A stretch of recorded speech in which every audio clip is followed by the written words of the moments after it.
Salut les filles, ça va bien? Ça va bien, toi? Ben oui, merci. Donc, comme on le sait, nous quatre, mais pas les spectateurs de ce magnifique podcast, on est quatre étudiantes du cégep de Drummondville en sciences humaines. Pour notre dernière session, il fallait faire le projet PICH, donc le projet d'intégration en sciences humaines. Et on a décidé de le faire sur les abus sexuels sur les mineurs.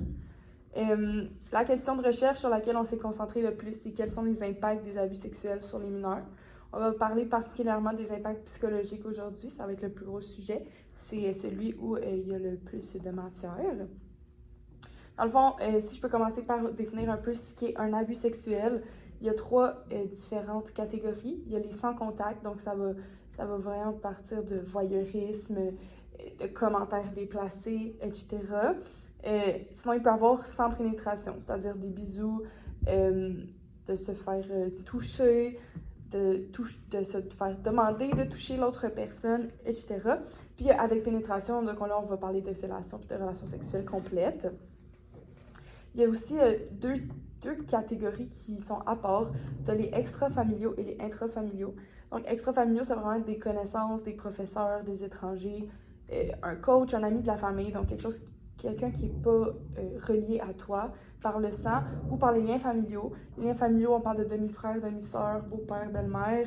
Sinon, on parle oncle, tante, grands-parents, parents. Ça peut tout être des agresseurs.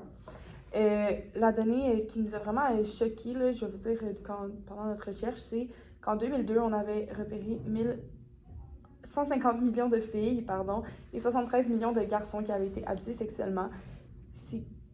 On avait vu une augmentation aussi depuis les années 80 là, au niveau des agressions sexuelles.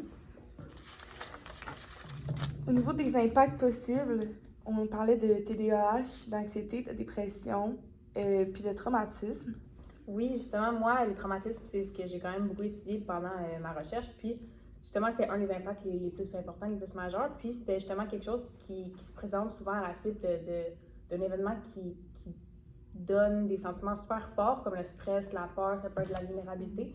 Puis, justement, ben, cet événement-là, dans notre cas, c'est les abus sexuels, les viols. Donc, justement, ça, c'est un traumatisme, ça arrive après ça, excusez-moi. Puis, justement, il ne faut pas oublier le fait aussi que le traumatisme, malgré le fait que souvent les victimes vont garder ça secret, ben l'événement, ils vont garder ça secret, le traumatisme est quand même très présent, il est super fort, puis c'est quelque chose qui ressemble beaucoup. Puis aussi, le traumatisme, il peut apparaître à un moment plus éloigné de l'événement de l'abus sexuel. En fait, il faut comprendre que parfois l'agresseur va avoir, par exemple, des manières de faire super habiles pour essayer de faire croire à l'enfant que justement tout ce qui lui arrive, c'est normal, que c'est pas quelque chose qui devrait pas arriver. Donc l'enfant pense que justement les gestes que l'agresseur pose sont normal. Donc le traumatisme arrive plus en fait à la réalisation, souvent à l'âge adulte, que justement ils réalisent qu'ils se sont fait agresser et tout ça. Donc voilà. Autrement, j'avais aussi trouvé qu'il y avait des abus de substances. Puis moi, un fait qui m'a étonnée, c'est qu'il y a plus d'abus d'alcool. Donc, il y a plus d'alcoolisme que d'addiction à la drogue, en fait, suite à des abus sexuels, comparé à différents traumatismes, justement. C'est un peu lié, où là, on va utiliser plus la drogue forte et dure pour oublier ces traumatismes. Là, ça va vraiment aller dans l'alcool. Donc, des fois, on peut penser, puis là, tu sais, je donne vraiment des idées qui me passent par la tête, mais on peut penser peut-être que c'est une façon... je sais pas si vous avez entendu parler de tout ça, mais quand quelqu'un se fait abuser sexuellement, des fois, ils peuvent avoir de la difficulté avec la sexualité. L'abus d'alcool peut permettre une facilité, en fait, à avoir des relations avec les autres, puisque tu te sens plus tellement toi-même, tu penses un peu moins aux conséquences et tout ça. Sinon, j'avais vu aussi qu'il y avait des idées suicidaires et des passages à l'acte, beaucoup, quand quelqu'un, justement, n'est pas capable de vivre avec ce traumatisme-là. Sinon, il y avait l'estime de soi basse et l'image corporelle problématique, donc des pensées négatives de soi. Oui, justement, moi, j'avais vu que ça créait justement des sentiments négatifs par rapport à ces personnes-là. Ils se sentaient mal par rapport à eux-mêmes, puis ça créait des sentiments d'impuissance, donc ils se sentaient pas bien là-dedans, puis ça faisait une perte de contrôle, en fait, qui pouvait justement amener ces personnes-là à se blesser. Par exemple, la scarification, justement, des fois, les gens ils font ça pour tenter d'extérioriser ou de maîtriser la situation, le traumatisme qu'ils ont vécu dans le passé. Puis aussi, j'avais vu aussi que les hommes et les femmes, ils pouvaient gérer les situations, les traumatismes de façon différente. J'avais vu que les femmes, souvent, c'était de façon plus interne, dans le sens que c'était souvent, par exemple, des pensées plus suicidaires ou c'était des troubles alimentaires. Tu sais, c'était des choses plus par rapport à eux-mêmes, à elles-mêmes. Mais les hommes, c'est de façon plus externe. Souvent, ils allaient se retourner plus vers des comportements délinquants. C'était plus par rapport aux autres ou de façon externe, si je peux dire ça. Parfait. Puis on a aussi observé lors de nos recherches qu'il y avait des difficultés cognitives, émotionnelles et physiques au niveau surtout du développement. Oui, donc dans le fond, le développement de l'enfant, il est vraiment perturbé quand il est atteint il se fait agresser sexuellement à l'enfance. Donc la période de 2 à 5 ans, c'est la période développementale importante. Donc ça l'engroupe l'indépendance corporelle qui réunit l'alimentation, le sommeil et l'hygiène corporelle. Une perturbation de cette période-là, dans le fond, donc si un enfant de 2 à 5 ans est subit une agression sexuelle, il pourrait développer des problèmes d'alimentation, des comportements à risque, donc violents, des troubles du sommeil et des comportements sexualisés. Sinon, de 6 à 12 ans, c'est une autre période, c'est la période de latence, donc c'est le développement de la camaraderie. Donc là, dans le fond, c'est vraiment les relations, donc les amitiés, la famille, les relations amoureuses qui sont amoureuses, 12 ans, qui sont importantes. Donc, un traumatisme dans cette période-là, ça peut causer vraiment des difficultés dans ces relations-là. Sinon, en plus gros, comme si on ne donne pas d'âge précis, l'âge préscolaire, ils vont développer plus de comportements sexualisés s'ils sont agressés sexuellement que ceux agressés sexuellement à l'âge scolaire. Également, les enfants abusés sexuellement ont un résultat plus élevé au CSBI. Donc ça, c'est un test, dans le fond, qui évalue les comportements de l'enfant. Puis, dans le fond, ce qui fait que c'est plus élevé, c'est que les enfants vont avoir un plus haut score dans l'exhibitionnisme, l'autostimulation, l'intérêt sexuel, l'intrusion sexuelle et le voyeurisme. Et donc au fil du temps, tout ce développement-là va être vraiment affecté et ça peut causer des problèmes mentaux.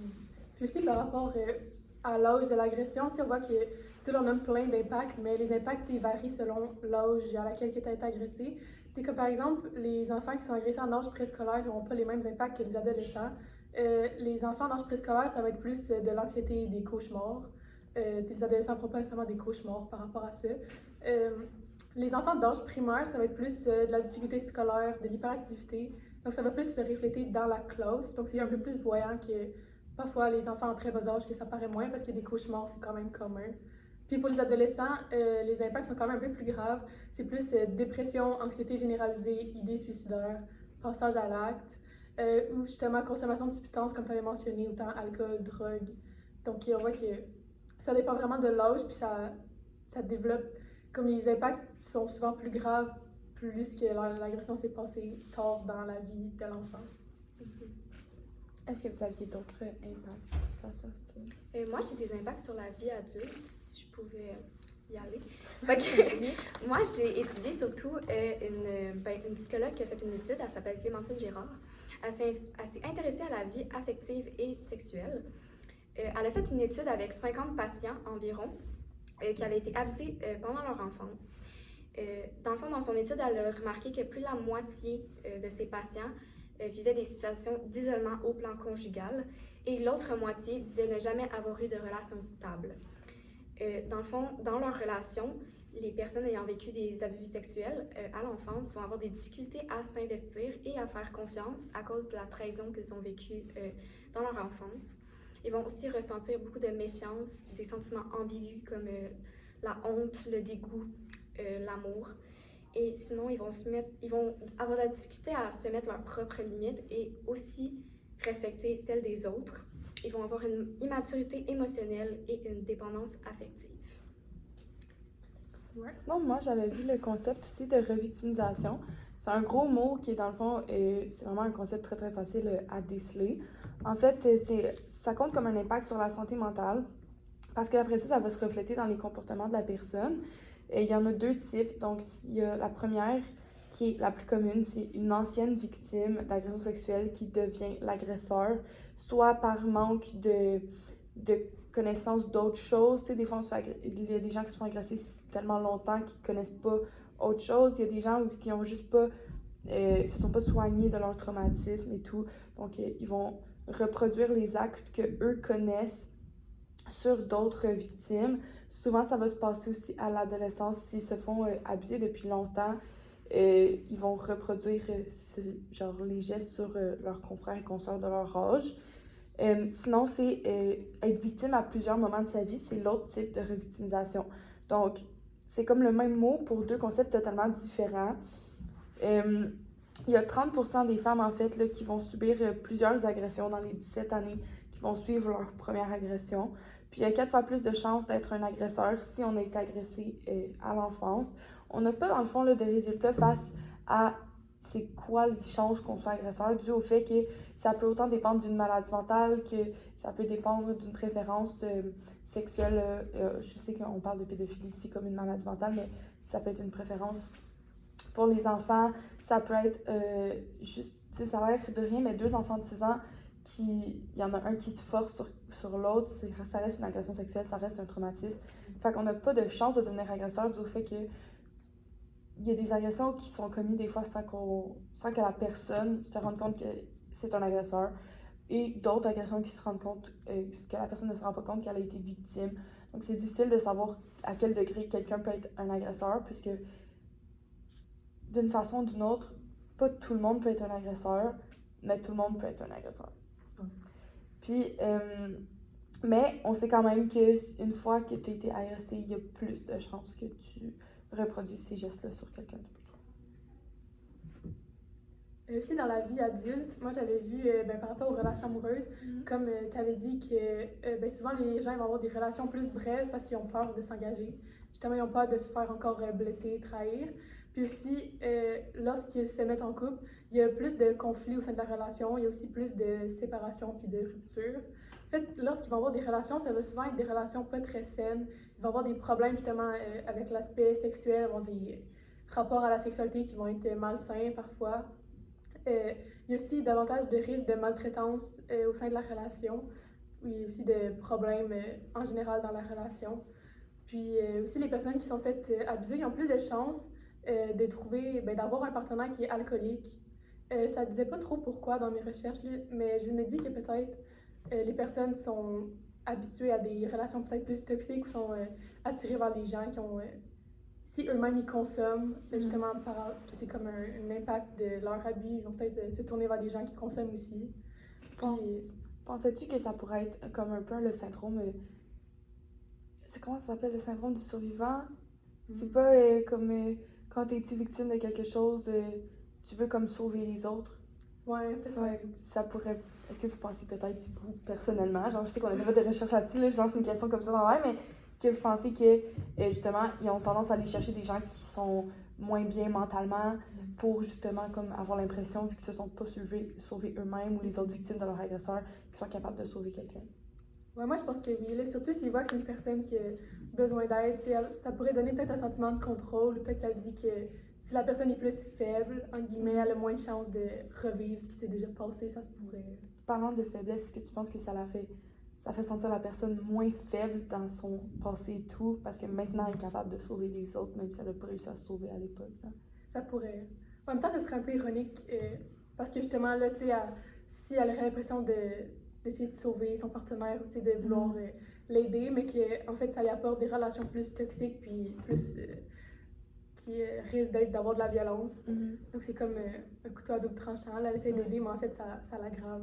C'est comme la fameuse phrase de « Ah, mais moi, je vais le changer. » Je sais pas si peut-être ça peut avoir un impact, juste comme « Moi, j'ai pas été capable de... » Tu sais, les victimes qui pensent que c'est de leur faute, des fois vont avoir besoin d'aider quelqu'un d'autre pour se sentir comme moins coupable. Ouais, ça pourrait être une raison. Ouais. On n'a pas exploré ça dans nos recherches, mais peut-être que si on avait continué, on aurait pu. Je sais pas si vous aviez d'autres trucs par rapport à la vie adulte. Je peux en acheter peut-être un peu justement par rapport à dans le couple ou même en dehors des couples et tout. Genre, avoir vécu ça, ça peut rendre la communication plus difficile. Fait que ça peut avoir un impact justement dans les couples. Je pense qu'on en a pas trop parlé tantôt. Mais ça peut amener l'isolement aussi. Mais moi, ce que j'avais vu, c'était que un événement qui se produit souvent, cet événement-là, l'agression qui se subit souvent dans la famille, par exemple, c'est le père qui va le faire sur la jeune fille ou sur le jeune homme, ça vient créer des complications en fait par rapport à la confiance face à leur connaissance, à leurs proches, parce que justement, la confiance qu'ils avaient créée avec quelqu'un qui pensait qu'il leur voulait du bien, mais en fait, ça a été justement complètement brisé à cause de ce qu'ils ont vécu. Donc maintenant, il y a plus de méfiance face à ces personnes-là parfois. Donc, ouais, c'est pas mal juste ça que j'avais par rapport à ça. Moi aussi, dans le fond, un autre petit truc que j'avais, justement, tu as parlé des gens qui avaient vraiment plus un lien de confiance.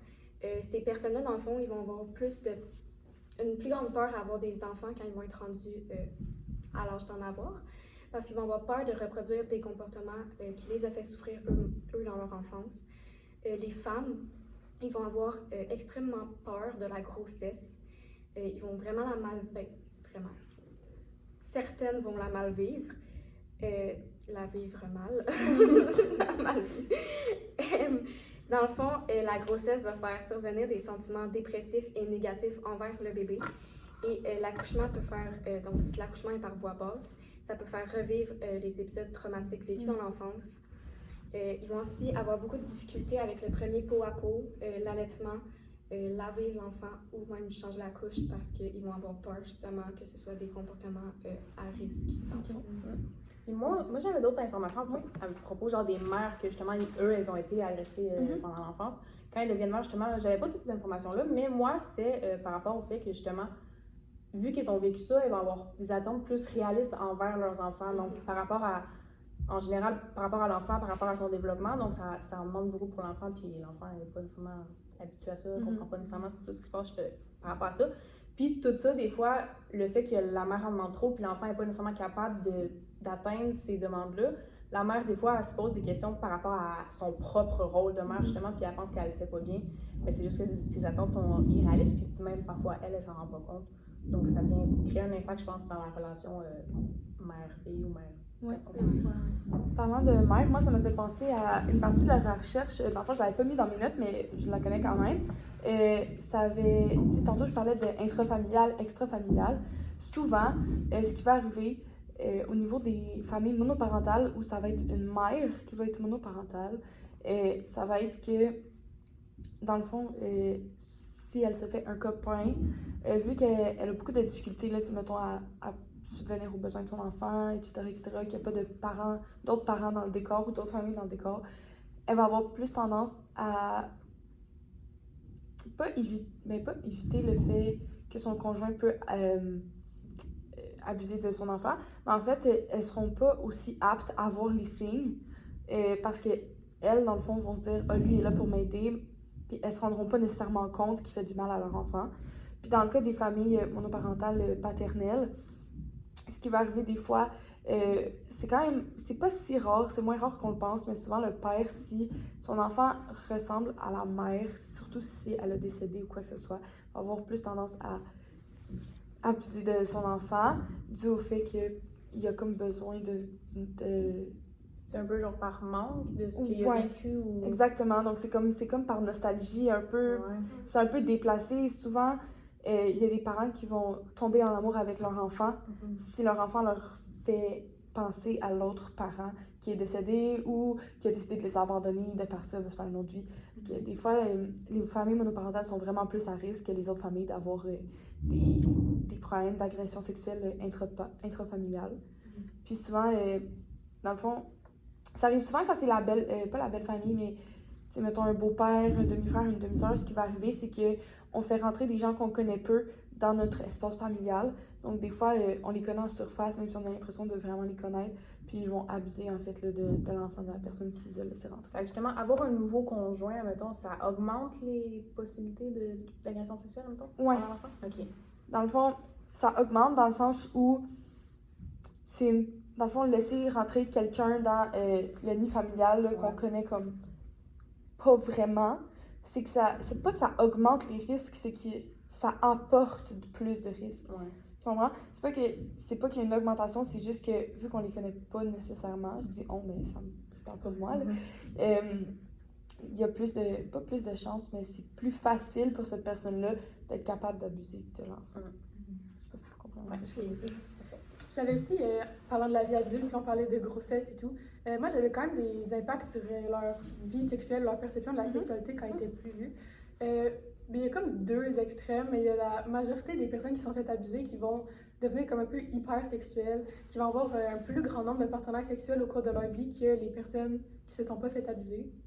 Puis ça peut, en fait, ça peut donner comme une priorité dans leur vie au détriment de leurs relations sociales puis affectives. Mais il y a une minorité quand même de victimes que ça va être à l'inverse, qui vont avoir une aversion pour la sexualité puis qui vont vraiment comme éviter tous les rapports sexuels puis relationnels aussi en même temps. Puis vu que justement les personnes, la majorité qui deviennent un peu hypersexuelles, ils vont souvent avoir leur première relation consentante à un âge plus jeune que la moyenne des gens qui se sont pas fait agresser. Puis souvent, vu qu'ils ont été exposés à la sexualité tôt, ils sont pas nécessairement conscients de la protection, tu sais, d'avoir des relations sexuelles protégées. Fait que souvent, les femmes qui sont faites agresser sexuellement, ils vont avoir un enfant à un âge inférieur aussi que les femmes qui se sont pas faites agresser. Donc, ils sont plus à risque d'être mères à l'adolescence. Puis aussi, fait que mères à l'adolescence aussi, ça fait qu'ils peuvent aussi comme drop out de l'école. Puis aussi, être initié à la sexualité à un bas âge, c'est aussi le premier facteur de risque de la prostitution. Fait que, par exemple, un enfant qui se fait agresser sexuellement à la maison, elle risque de fuguer pour fuir cette situation-là. Mais là, elle se retrouve dans la rue si elle n'a pas nécessairement de cercle social. Donc là, elle va être comme sans solution, elle ne saura pas trop quoi faire. Donc là, elle va se prostituer pour pouvoir survivre. Donc ça arrive souvent plus aussi aux jeunes filles, là, évidemment. Mais... Est-ce que vous pensez personnellement qu'il pourrait y avoir un lien entre l'hypersexualisation puis l'abus de substances que je parlais tantôt? Tu sais, comme je vous disais que, tu sais, avec 1 ou 2 verres dans le corps, des fois, ben, pas mal plus, mettons, dans ces situations-là, évidemment, mais tu sais, ça booste un peu, genre, la libido, la sérotonine, toutes les choses, le fun de la vie, avant, je sais que c'est un dépresseur, mais avant le down, t'es vraiment dans un high. Donc, est-ce que vous pensez que pour justement, pas pour, mais est-ce que vous pensez que, vu qu'ils ont tendance à consommer, et que ça augmente leur libido, etc., ils ont tendance à se faire sexualiser? Personnellement, genre, je lance des théories, là, mais... ça ferait du sens, là. Surtout si on dit, admettons, on prend quelqu'un en situation de prostitution, que là, ben là, ces gens-là ont encore plus tendance à consommer, puis c'est comme un cercle qui fait que c'est dur de s'en sortir. Ouais, c'est que ça devient comme un cercle vicieux où, avec la consommation, t'emmènes une plus haute libido, t'emmènes l'hypersexualisation, puis là, ça te fait sentir mal, puis là, tu reconsommes, puis genre, fait que vous pensez que c'est genre un cercle vicieux. Ouais, d'après moi, c'est pas mal ça que je pense. J'avais vu aussi que les victimes, ben là, hommes, on parle souvent des femmes, mais les hommes qui sont homosexuels ou bisexuels, ils vont avoir des comportements à risque, ils vont avoir aussi un nombre de partenaires élevé, mais souvent ils vont avoir des relations anales non protégées. Là, ça augmente leur risque justement de contracter le sida ou le VIH. Fait que c'est aussi, tu sais, pour les femmes, il y a un risque de grossesse, mais pour les hommes, il y a aussi des risques de leur santé. Est-ce qu'au niveau des impacts, c'était pas mal ça pour vous? Ouais, je pense que ça faisait le tour. Parce qu'on pourrait se lancer dans les facteurs de risque. Parler sur la dénonciation. Dans le fond, moi, j'ai pas la dénonciation. Mais si vous l'allez avec la dénonciation, moi, j'ai pas de problème. Dans le fond, la dénonciation, on sait que c'est difficile, surtout le système juridique, tout ça décourage un peu les victimes à dénoncer. Mais il y a plusieurs freins là, à la dénonciation. T'sais, les victimes, souvent, vont sentir de la honte, ils vont se sentir coupables, vont avoir de la culpabilité face à leur agression. Ils vont souvent ils vont avoir peur de ne pas se faire croire, justement avec toutes les histoires qu'on entend, que tu portes plainte à la police, mais là, il n'y a pas de preuves, c'est vraiment compliqué à prouver.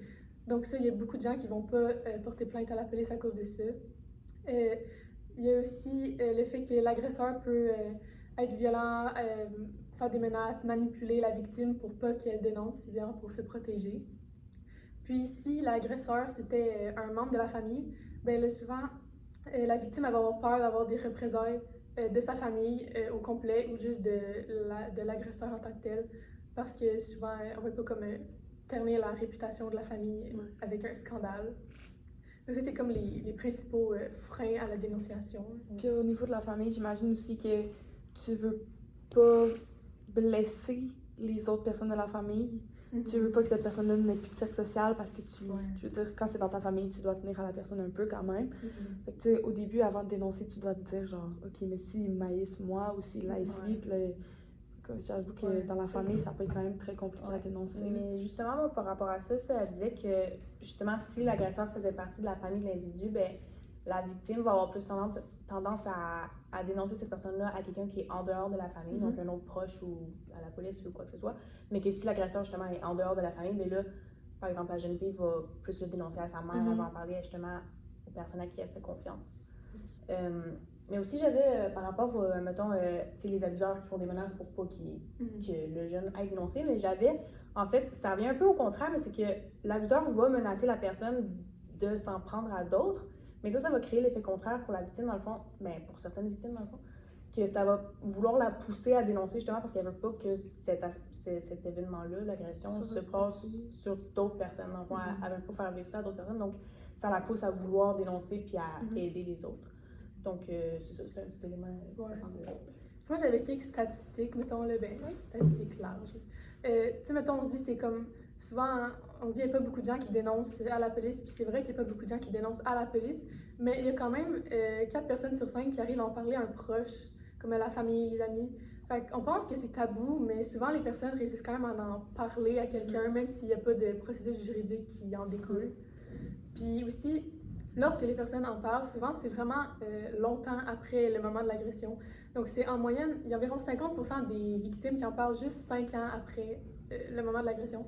Donc, c'est vraiment long. Des fois, on se dit, ça te gruge vraiment, tu vis ça tout seul pendant vraiment longtemps. On pourrait croire que tu es incité à en parler peut-être moins longtemps après l'agression. Mais ils gardent ça en dedans vraiment longtemps avant d'en parler.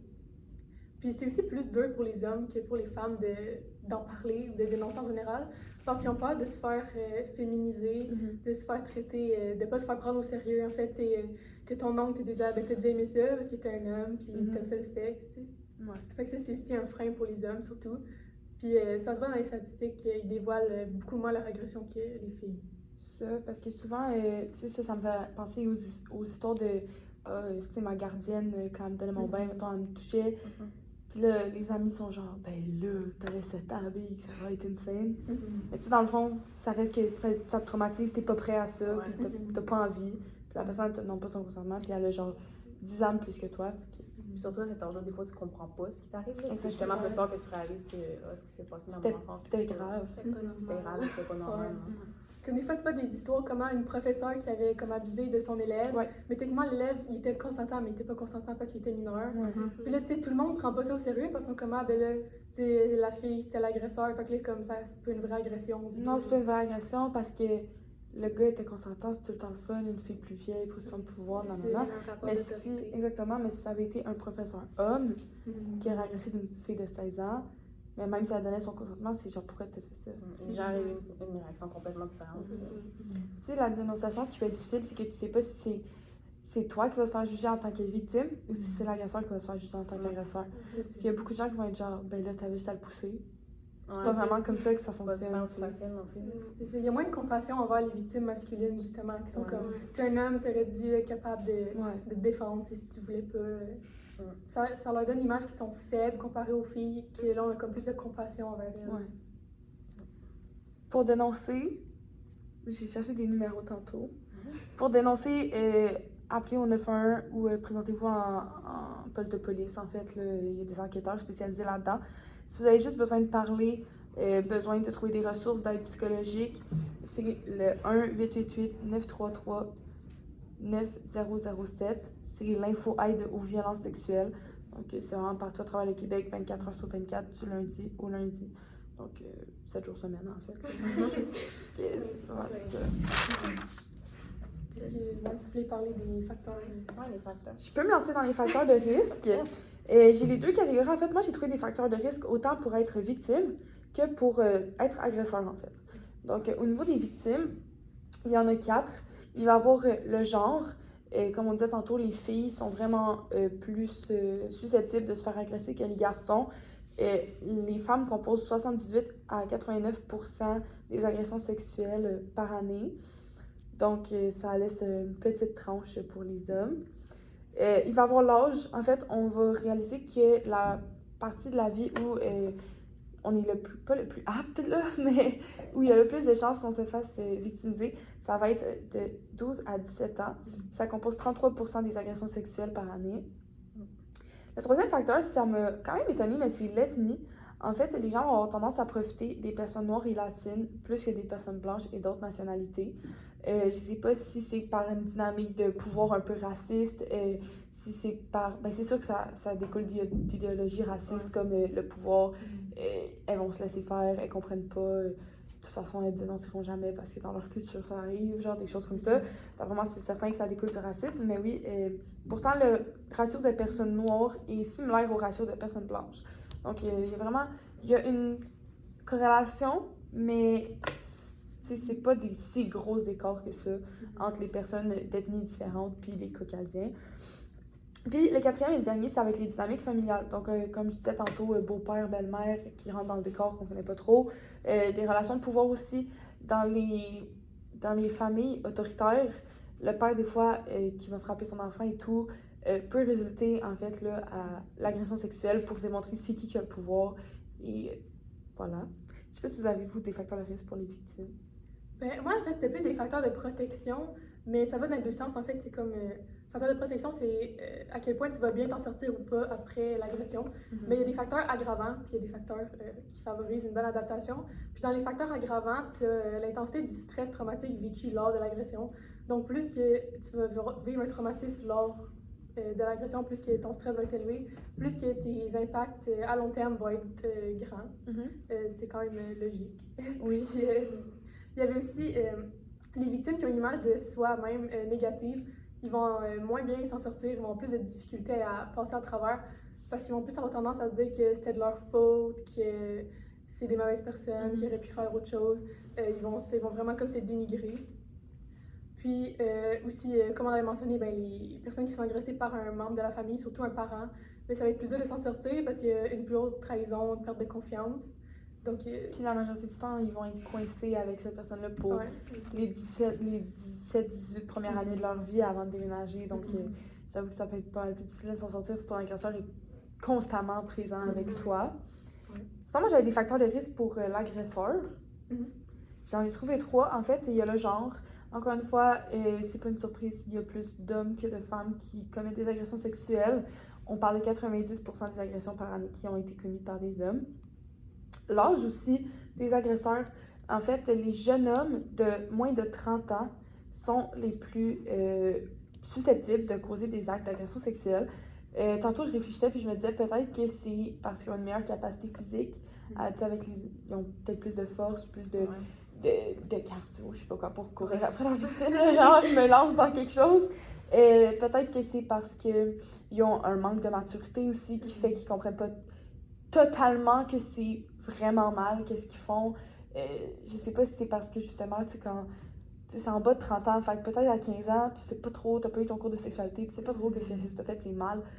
Fait que je sais pas pourquoi en bas de 30 ans, mais selon les statistiques, mettons le nombre de personnes qui ont été arrêtées, qui ont été suspects et tout, c'est vraiment les jeunes hommes de moins de 30 ans qui sont le plus susceptibles de commettre des... Ces personnes-là, c'était des agressions souvent envers les mineurs aussi, genre cette tranche d'âge-là? Ouais. OK.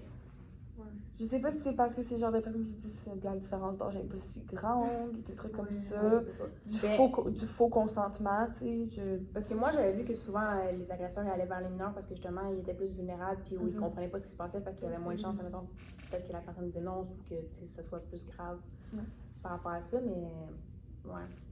Peut-être aussi que, tu sais, les personnes plus vieilles sont peut-être moins en contact avec des mineurs. Exactement. Aussi, peut-être. C'est plus à l'âge des professeurs, des coachs, Puis une agression sexuelle sur mineur, ça peut se produire de mineur à mineur, comme ça peut se produire de majeur à mineur. Fait que tu sais, ça dit moins de 30 ans, de 17 ans, tu touches une fille de 12 ans, ben t'es un agresseur quand même, tu comprends? Fait que peut-être que ça compte aussi dans les mineurs sur mineurs que c'est les moins de 30 ans. Puis le troisième, c'est la dynamique relationnelle. Donc on parlait tantôt d'intrafamilial, extrafamilial, ben ça va vraiment être au niveau de confiance, là. Plus le niveau de confiance est élevé, plus la personne a de la facilité en fait à approcher la victime pour un abus sexuel parce que justement la victime lui fait énormément confiance. Moi, pour les facteurs de risque, ça ressemblait à ça. Sinon, j'avais d'autres facteurs de protection, comme tu as parlé tantôt. Mais moi, c'est vraiment la protection comme suivant l'agression. Dans le fond, il y a plusieurs programmes et interventions pour les victimes. Il y a des thérapies individuelles, des thérapies familiales et des groupes de soutien.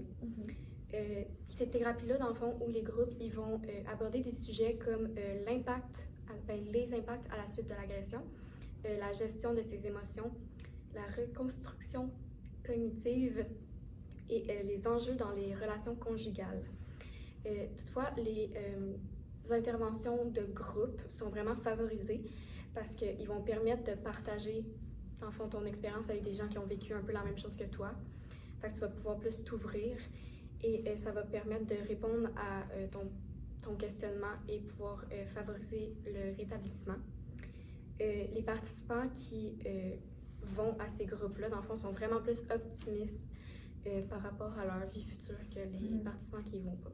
D'après moi, ça les aide à ne pas se sentir seuls aussi. Ils Ouais. comprennent que d'autres personnes ont vécu les mêmes choses ou similaires mais à c'est ce ça. qu'ils ont vécu aussi. Fait que ça aide, je pense. Ça, puis dans les groupes de soutien, souvent, il va y avoir comme la personne, mettons, le leader, mettons, du groupe, là, qui va qui va comme diriger la discussion, etc. Souvent, cette personne-là va avoir été victime elle-même. Donc, de voir qu'elle, elle s'en est sortie, qu'elle a 2 enfants, un mari, puis qu'elle a une carrière et tout, ben, c'est vraiment plus encourageant.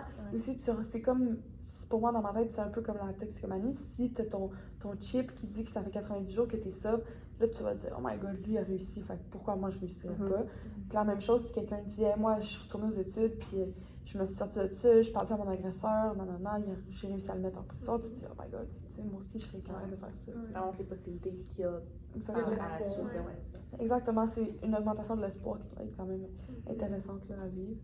Puis je me dis, si mettons, toi t'es une victime puis tu te blâmes un peu, tu dis c'est un peu de ta faute, t'aurais pu. Je me dis, ça peut t'aider de voir d'autres personnes puis tu te dis, ah, c'était pas leur faute à eux, fait que pourquoi ce serait ma faute à moi? Ouais, Ça pourrait t'aider. souvent les gens se victimisent S'auto-victimisent, ouais. eux-mêmes, puis ils comprennent par rapport aux autres que genre, ah, ben tu sais, c'était pas leur faute, fait que pourquoi moi ça serait de ma faute? Exactement. Je suis bien d'accord.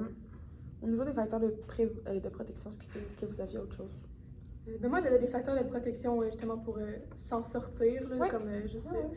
Ben, c'est comme des traits de personnalité en fait, ou ta situation qui fait que t'es plus susceptible de bien t'en sortir. Par exemple, les personnes qui s'engagent dans leur vie scolaire ou qui ont une bonne réussite scolaire, souvent ils s'en sortent mieux parce qu'ils peuvent mettre justement leur énergie comme ailleurs, puis d'avoir des bonnes notes ou de t'engager, ça donne la gratification un peu, tu sais. Aussi, d'avoir des bonnes compétences sociales puis des bonnes compétences émotionnelles. Tu sais, si tu as un bon entourage, ta famille est à l'écoute. Justement, si ta mère est vraiment, je sais pas, c'était spécifiquement la mère qui te supporte tout au long, qui te croit quand tu lui racontes ce qui se passe, qui est vraiment là pour toi. Ça aussi, ça l'aide beaucoup la victime à mieux s'en sortir. Est-ce que tu penses qu'il y a une corrélation avec le fait que la mère est une femme? Les femmes sont plus souvent victimes, elle a plus tendance à les croire. Moi, je sais pas, mais dans ma tête, il y a comme 2 extrêmes. Advenant que la mère a été victimisée quand elle était plus jeune, je pense qu'il y a soit un c'est normal, moi aussi ça m'est arrivé, ou un c'est dégueulasse, moi aussi ça m'est arrivé. Est-ce que vous pensez aussi qu'il y a, genre, il y a genre juste les 2 extrêmes, genre, c'est soit genre ça les dégoûte, soit sont genre ben c'est normal, moi aussi mon père m'a touché. Je pense pas qu'il y ait d'entre-deux. Mais d'après moi, plus souvent, ça va être plus un dégoût, puis plus un genre, c'est pas normal. Puis, tu sais, elle comprend ce que ça a vécu. Puis, je pense qu'elle, si elle a vécu à l'enfance, elle a eu le temps de réaliser aussi ce qui s'était passé dans son enfance, si jamais elle avait pas compris avant. Moi, je suis juste conscientisée que on pense comme ça parce qu'on est en Occident. Parce que quand on y pense, en pays d'Afrique, il y avait beaucoup des choses que ici on trouve vraiment comme spéciales. Genre, quoi, ton grand-papa il t'a touché? Genre, c'est bizarre. Mais là-bas, c'est comme, ah oui, ben moi aussi, quand j'étais jeune, ton grand-papa il m'a touché. Ouais. Parce que nous aussi, on est comme, ah oui, il faut que tu parles de tes sentiments, tu parles de tes émotions. Mais là-bas, c'est très comme. Restreint, garde-moi dedans de toi. C'est plus des familles traditionnelles, c'est comme on parle pas de nos problèmes, genre t'en parles pas à l'extérieur. Il y a plus comment on dit, du pride, genre. La fierté. Ouais, il y a comme une plus grande fierté là-bas, les gens se tiennent la tête bien haute, puis genre, ça c'est comme une admission de la faiblesse. Je pense si, mettons, genre tu dis à ta mère que ton père t'a agressé, mais ta mère est comme. Je veux pas le savoir, parle-moi-en pas, là, genre, tu sais, on a besoin de ton père, c'est lui qui ramène l'argent, ou n'importe comme. Tu sais, genre, ou moi aussi, des fois, ça me tente pas, puis ton père me fait, faut pas que t'en parles, c'est pas grave, ça arrive, c'est une femme, genre. Ouais, là-bas, c'est normalisé. C'est un peu une banalisation aussi. Exactement. Mais tu sais, ça, c'est comme les différences culturelles, là. Genre, on a vu ça dans tous nos cours d'anthropo, puis tu sais, dans le sens, genre, dans une culture, il y a quelque chose qui est tellement différent d'ici, puis pour eux, c'est tellement normal, puis pour nous, c'est genre, quoi? Ouais. Genre, la bouche au sol, j'allais dire, la gueule un peu. Genre, comme pour nous, c'est full, dramatique si on en en parler et tout, mais comme si c'était vraiment rare, tu sais, là, on dit là-bas c'est banalisé, mais pourtant ici, c'est quand même commun. Mais tu sais, on traite ça comme si c'était pas grave. Tu sais, moi, j'avais vu, il y avait 11% des femmes au Québec qui s'étaient fait agresser quand ils étaient mineurs. Tu sais, c'est quand même très présent. Mais tu sais, on traite quand même ça comme si c'était vraiment grave puis que c'était pas normal, même si c'est quand même... Mais nos systèmes judiciaires sont vraiment différents aussi. Oui. Là. Fait que là-bas, c'est peut-être... Mais nos lois Ouais, sont pénalisé. différentes, il y a des choses là-bas qui sont pas illégales, qui ici le sont. Ouais. Fait que c'est vraiment, c'est tout un mélange de structuration politique et gouvernementale, mais c'est aussi au niveau des familles en soi. T'sais, on avait vu dans le cours d'anthropologie les tabous à Madagascar, mais tu sais, il y en a tellement qu'ici on est genre, ouais, tu peux pas manger du maïs, genre, c'est n'importe quoi. Ouais. Mais c'est juste tellement différent, la manière de penser est tellement différente, que ce soit au niveau genre famille à famille ou que ce soit au niveau de genre gouvernement à gouvernement, genre les deux façons sont tellement différentes. Ça, moi j'avais des facteurs de prévention en fait. J'avais trouvé 2-3 trucs en fait. C'est sûr que la première étape, c'est de comprendre c'est quoi un abus sexuel. Si tu sais pas c'est quoi un abus sexuel, tu peux pas savoir quand c'est arrivé, tu peux pas savoir si ça t'est arrivé, puis il y a personne qui peut comme te dire, si la personne à qui t'en parle ne sait pas non plus, ben il y a pas personne qui peut te rassurer ou te dire ah oui mais ça c'était pas correct, tu sais. Alors ça, on parle d'identifier les facteurs de risque, nous on a fait plus tôt dans notre conversation. On parle aussi d'adopter des stratégies de prévention, fait que reconnaître les comportements inappropriés, encore une fois comprendre qu'est-ce que c'est, tenir les gens qui ont des comportements inappropriés responsables de leur action, leur faire comprendre à eux aussi qu'est-ce qui en fait c'est pas correct, que ça soit de les condamner, que ça soit de juste leur dire hey, pour vrai, ça se fait pas. Je parle comme un petit enfant de 4 ans, là, tu vas pas mettre un enfant de 4 ans en prison, mais tu touches pas la partie pipi de ta soeur, c'est juste de mettre les choses au clair. Sinon, reconnaître la relation de confiance avec les adultes de confiance. Pas les adultes de confiance qui vont profiter de toi, on parle vraiment ici de comme ta maman qui tuerait même pas une mouche, quelqu'un en qui genre qui respecte la bonté et la gentillesse, là, que t'as pas besoin d'avoir peur d'elle. Puis le truc qui est ressorti, qui m'a vraiment marqué moi de ma recherche sur la prévention, c'est qu'il faut sensibiliser les adultes avant de sensibiliser les enfants. Il y a des adultes qui banalisent les agressions sexuelles, il y a des adultes qui savent pas qu'est-ce qui caractérise une agression sexuelle. Puis ça, c'est vraiment dangereux parce qu'après ça, cette personne-là peut pas sensibiliser son enfant correctement.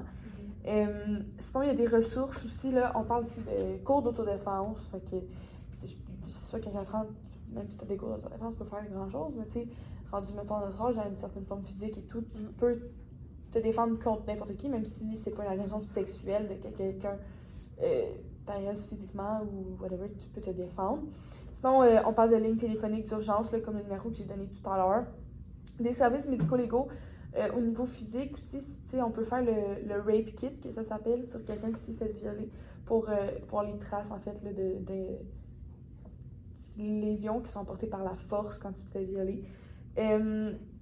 Il y a aussi l'aide psychologique, fait qu'on parle de psychologues, on parle de travailleurs sociaux qui vont juste aller prendre une marche avec toi, prendre un café, te parler. Puis on parle de la formation d'adultes responsables. Puis ça a l'air banal à dire, mais la punition des agresseurs.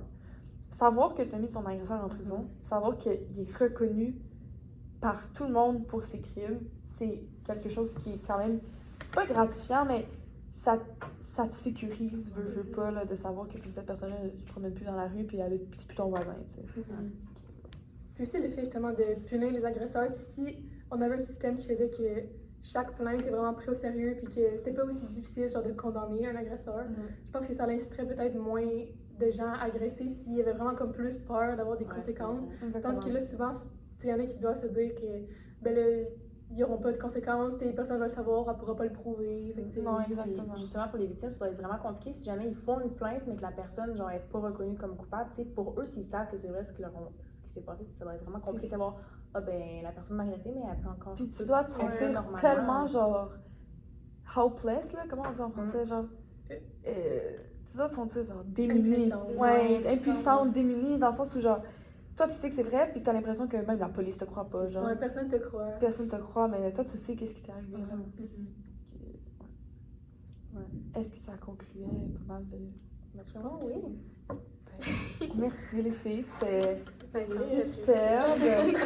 Donc, c'est ça. merci Arnaud!